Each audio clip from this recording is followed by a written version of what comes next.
This is tape number ET19 from the library of the Howard Thurman Educational Trust. Two meditations by Howard Thurman. This is side one, entitled Long Live Life.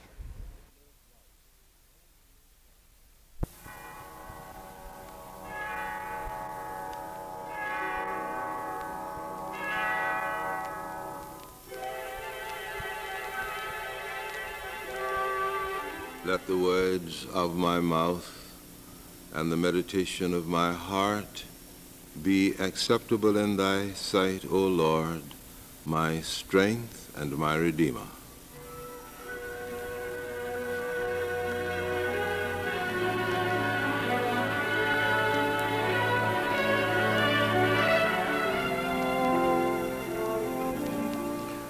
I'm reading as a meditation for the end of the year, Long Live Life, from my book Meditations of the Heart.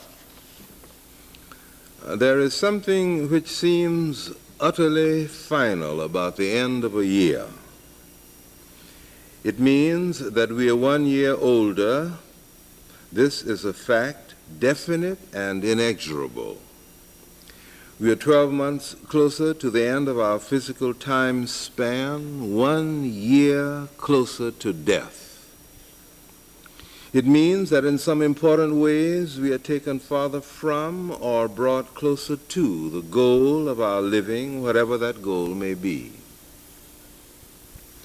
It means that some crucial questions which were unanswered 12 months ago have been finally and decidedly answered, and whatever doubts there may have been about the result are completely removed. Now we know. It means that we are in fuller or lesser possession of ourselves and our powers than ever before. During the passing of the 12 months, experiences have come into our lives which revealed certain things about ourselves which we had not expected or suspected.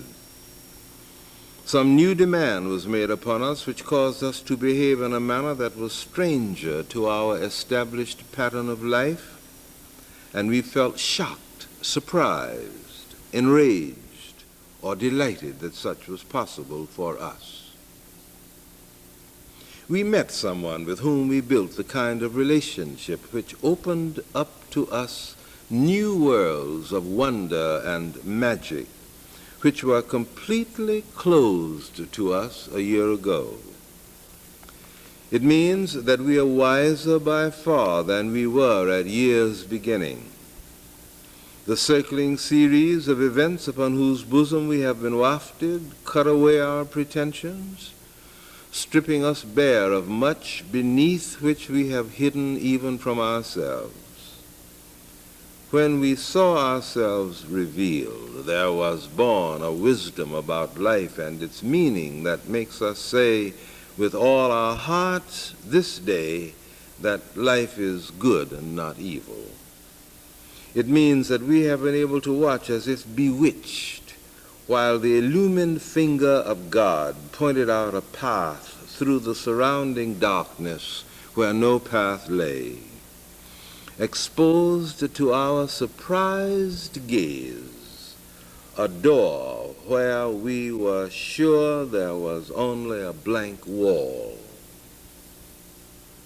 Revealed the strong arms and assuring voices of friends, when we were sure that in our plight we were alone, utterly and starkly alone.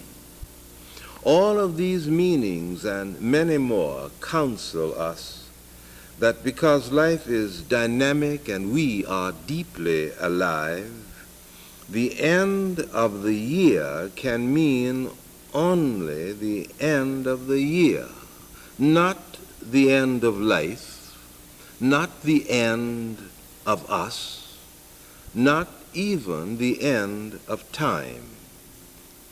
We turn our faces toward the year being born with riding hope that will carry us into the days ahead with courage and with confidence. the old year dies. The new year is being born. Long live life.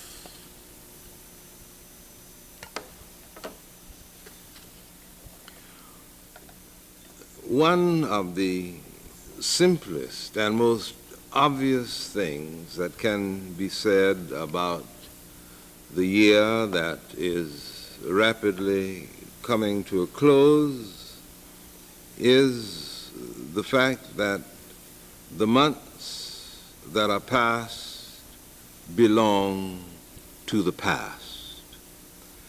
That there is, in a sense, nothing that we can do to change them.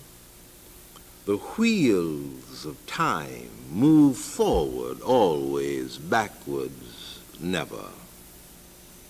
So that the practical question which we face at such a time is, how shall we deal with the past? The past is literal fact. What the past means may be for us a form of literal truth. How do you deal with the past?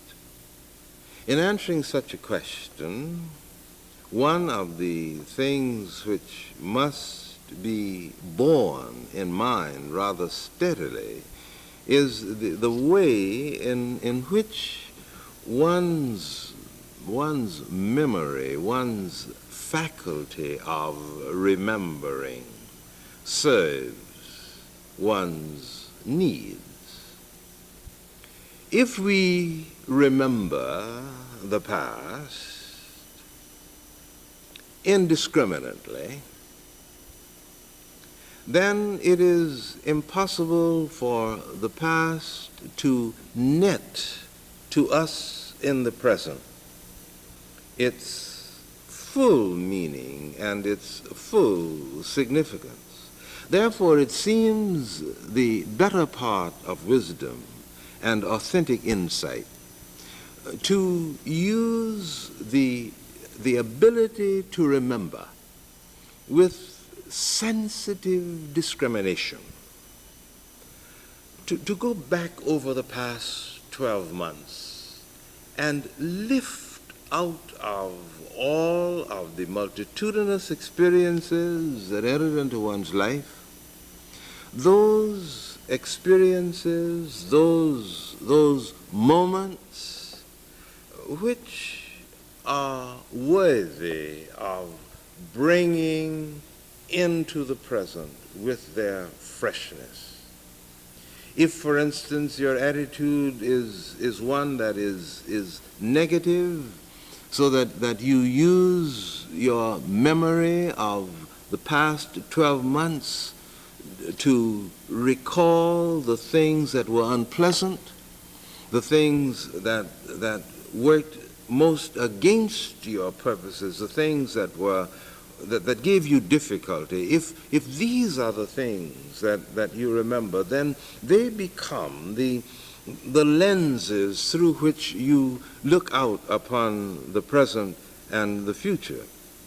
But if you use your memory of the past 12 months to select the things that were meaningful in their excellence, not merely the things that were pleasant. I'm not talking about that exclusively.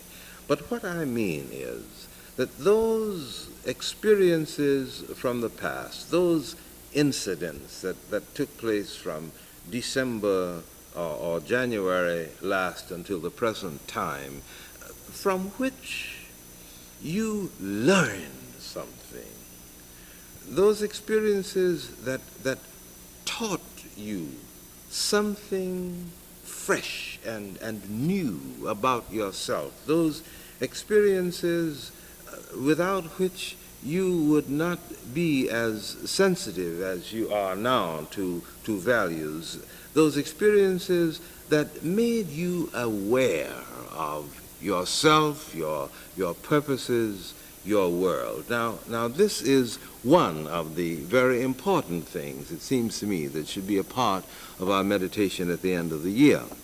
Then there is also the other thing which I think is of tremendous significance, and that is that the temptation is to let the memory of the past so imprison one in the present that this causes the individual who is thus circumstanced to prejudge the future, to prejudice himself against the future, so that the future does not have a chance to be the future. And if the future cannot be the future, then it means that you are dragging into the present from the past those things that so dominate or disorient your life that instead of walking straight ahead into the future, you back into the future, looking at the past. This means that the future cannot be the future, and this is an act which it is not your right to perform.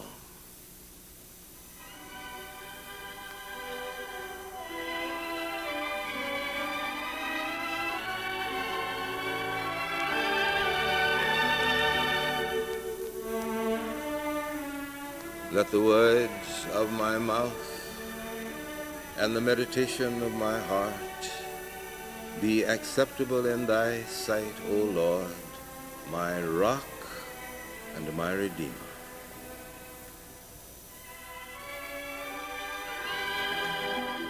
This program was pre-recorded.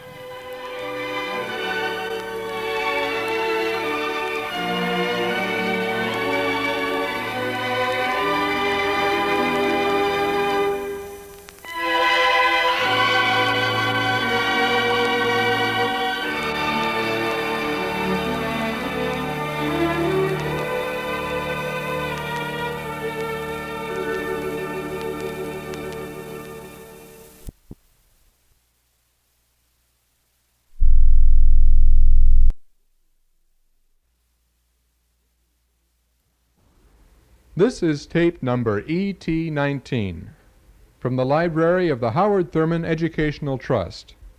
This is side 2, entitled Man's Life is Not His Own.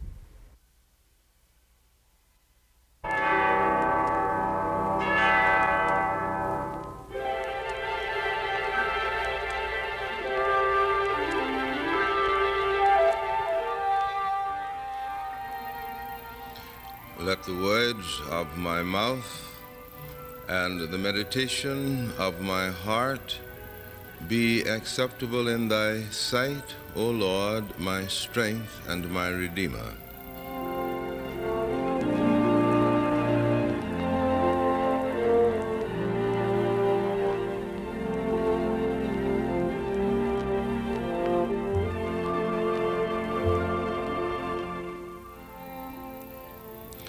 I'm reading this morning a meditation from the Inward Journey as the background for our thought today.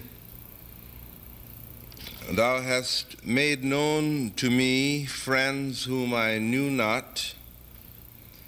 Thou hast brought the distant near and made a brother of the stranger. The strength of the personal life is often found in the depth and intensity of its isolation. The fight for selfhood is unending.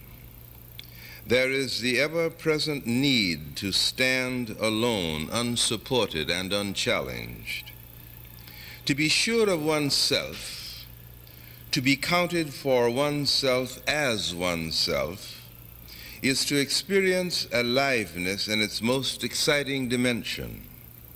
If there is a job of work to be done that is impossible, if there is a need to be met that is limitless, if there is a word to be said that can never be said, the spirit of the whole man is mustered, and in the exhaustive effort he finds himself in the solitariness of strength renewed and courage regained.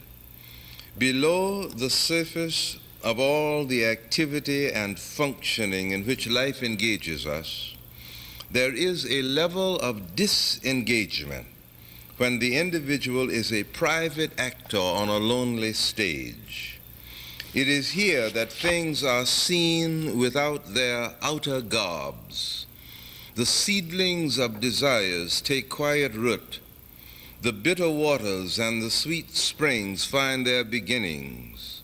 The tiny stirrings that become the raging tempests are seen to shimmer in the semi-darkness. This is the region, the place, the clime where man is the lonely, solitary guest in the vast, empty house of the world. But this is not all of man's life. This is not the full and solid picture. The strands of life cannot be so divided that each can be traced to a separate source. There is no mine, there is no thine. When there is that which I would claim as my very own, a second look, a subtle strangeness, something announces that there can never be anything that is my very own. Always moving in upon a man's life is the friend whose existence he did not know, whose coming and going is not his to determine. The journeyings take many forms. Sometimes it is in the vista that opens before his mind because of lines written long before in an age he did not know. Sometimes it is a simple encounter along the way when before his eyes the unknown stranger becomes the sharer of tidings that could be borne only by a friend. Sometimes a deep racial memory throws into focus an ancient wisdom that steadies the hand and stabilizes the heart. Always moving in upon man's life is the friend whose existence he did not know, whose coming and going is not his to determine. At last, a man's life is his very own, and a man's life is never his alone. We are always visited by friends we know not. I remember many years ago, I was walking down the street in a small town in the state in which I was living, and I noticed a large area of land, and I saw what was an old man stooping as if he were planting something. I recognized his face and went over to talk to him, and I saw that he had a pile of little trees there, and I did not know what kind of trees they were, so I said, what are you doing, Mr. Jefferson? He said, I'm planting pecan trees. And I said, how old are you? Just out of curiosity, I'd like to know. He said, I'm 83. And I said, well, why are you planting little pecan trees? You will not live to see them bear fruit. He said, of course, that is not important. He said, incidentally, these trees are the only ones that I could afford. This size of trees, the only one that I could afford. But all my life, he said, I have eaten fruit from trees other people planted, people whose names I do not know, people of whom I have never heard, but all my life I have been gathering fruit from trees I did not plant. And perhaps the person who planted the trees did not live to enter into the bearing of the fruits thereof. So therefore, he said, the least that I can do to express my general feeling of relatedness and responsibility is to plant trees that will bear fruit at an age, at a time that I will not know. This is, in essence, the story of man, isn't it? We are always entering into the heritage of persons whose work and whose thoughts and whose lives were lived without any realization of the things that we ourselves are sharing. So there is a sense, you see, in which every person's life is involved profoundly and intimately in the life of all the other people in all the other ages who have ever lived. The ideas that are in our minds, the thoughts that we think, the dreams that we have, there is something very personal about them. It seems as if they are ours and ours alone. It seems as if it is out of our mind and out of our brooding that the idea was born. But as a matter of fact, we have only a temporary interest, a kind of equity in ideas, in thoughts, and in dreams. They are never ours, and there's a sense, you see, in which we ourselves are not ours. We are created, in a sense, by all of the life by which we are surrounded. And yet there's another sense in which a man's life is,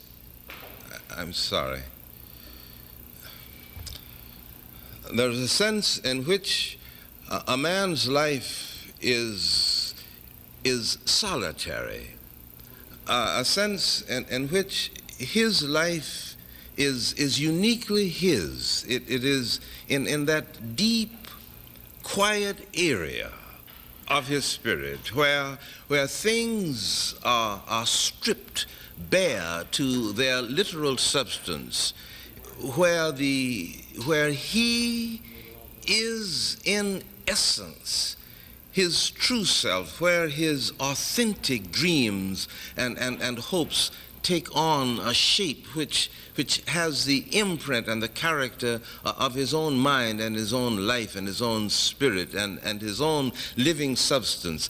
And this is where religion insists that a man has his great and imperious encounter with the God that he worships, when he is stripped to whatever there is that is literal and irreducible in him, where there is no thisness and thatness, but where he stands revealed looking at himself as a man looks at his image in a mirror. And it is here that the great decisions of his life are made. But he lives his life always involved in a heritage that comes from those whom he did not know, always impinging upon him of this great clouds of witnesses. My life is not my own life, and yet my life is always my own life.